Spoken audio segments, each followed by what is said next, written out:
7 November রাত 2:23। সিসিটিভির ফুটেজে দেখা যায় শরীয়তপুরের নড়িয়া উপজেলার চান্দনী গ্রামের আব্দুল মোতালেব মুন্সির বাড়ির উঠানে রাখা প্রাইভেট কারে জ্বালানি ঢেলে দুইজন ব্যক্তি আগুন লাগিয়ে দেয়। মুহূর্তে দাউ দাউ করে পুড়ে যায় গাড়িটি।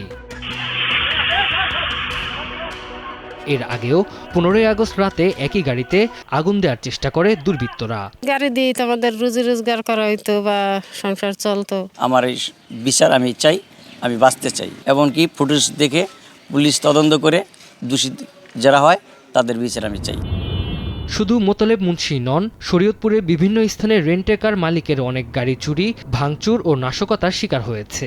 এই নিয়ে বিভিন্ন থানায় মামলা করেও দুষ্কৃতকারীরা ধরা না পড়ায় আতঙ্ক ও হতাশা বাড়ছে ক্ষতিগ্রস্তদের। উপার্জনের একমাত্র গাড়িটি হারিয়ে বিপাকে অনেক পরিবার।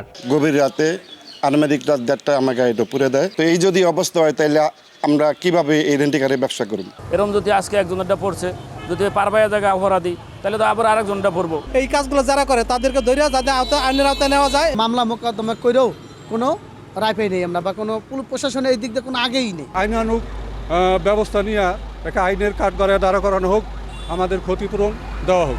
অপরাধীকে চিহ্নিত করে তাকে দৃষ্টান্তমূলক শাস্তি আদায়ের জন্য আমরা জোর সুপারিশ করব। তবে সিসিটিভি ফুটেজ বিশ্লেষণ করে শীঘ্রই জড়িতদের শনাক্ত করে আইনি ব্যবস্থা নেওয়ার আশ্বাস পুলিশের। এখন পর্যন্ত কোনো আসামি আমরা শনাক্ত করতে পারিনি, তবে আমরা প্রযুক্তি সহযোগিতা নিয়ে, যেহেতু আমাদের কাছে সিসি ক্যামেরা ফুটেজ আছে, আমরা চেষ্টা করে যাচ্ছি আসামিদেরকে আইনের আওতায় নিয়ে আসার জন্য। তো আমরা আশা করি যে অচিরেই হয়তো আসামিদেরকে ধরে ফেলতে পারবো। রেন্টেকার ব্যবসায়ীদের তথ্য মতে শরীয়তপুরে গাড়ি পোড়ানো, ভাঙচুর ও চুরির ঘটনায় গত 1 বছরে বিভিন্ন থানায় মামলা হয়েছে 8টি। তবে এখন পর্যন্ত কাউকে গ্রেপ্তার করতে পারেনি পুলিশ। সময় সংবাদ, শরীয়তপুর।